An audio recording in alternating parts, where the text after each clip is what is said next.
ብዙ ዩቲዩበሮች በትንሽ ጊዜ ውስጥ ሀብታም የሚሆኑበትን ምክንያት ያውቃሉ? ዛሬ በዚህ ቪዲዮ አጠር አድርጌ አቀርብላችኋለሁ። በጣም አስተማሪ ቪዲዮ ሰርታችሁ በኤዲቲንግ ብዙ ጊዜ አሳልፋችሁ ለምንድነው ቪዲዮአችሁ ኖ ቪው የሚለው? ደግሞም 3-2 ቀን አድሮ ገና 10 20 30 ቪው ብቻ የሚኖረው ለምንድነው? ዛሬ በዚህ ቪዲዮ ላይ ይህንን ችግር እንዴት መቅረፍ እንዳለብን እናያለን። ዋናው ነገር ቪዲዮአችሁ እንድታይ ከሚያደርጉት ነገር ዋና ወሳኙ የዩቲዩብ ተምኔል ነው። በጣም ታዋቂ ዩቲዩበሮች ተምኔል የሚሰሩበትን አፕሊኬሽን ይዤላችሁ መጥቻለሁ። እስከ መጨረሻው ተከታተሉኝ።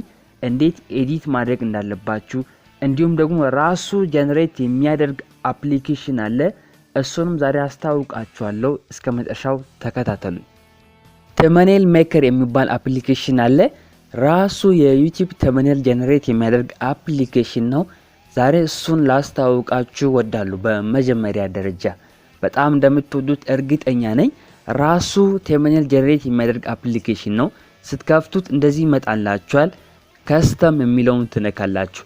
ከስተም የሚለውን ስትነኩ ራሱ ለዩቲዩብ ሳይዝ የሚሆን ይዘው ይመጣል። እናንተ ግን ለፌስቡክ ለዩቲዩብ ባነር ከፈለጋችሁም የፈለጋችሁትን ሳይዝ መቀየር ትችላላችሁ። ግን መጀመሪያ አድርጎ የሚሰጣው ለዩቲዩብ የሚሆነው ተምኔል ሳይዝ ነው። ይህ አፕሊኬሽን ለዚያ ብቻ የተዘጋጀ ስለሆነ ማለት ነው። ስለዚህ ከመረጣችሁ በኋላ ሳይዙን የፈለጋችሁትን ፎቶ ከማስገባታችሁ በፊት ስንት ፎቶ እንደምትፈልጉ ያስመርጣችኋል ማለት ነው።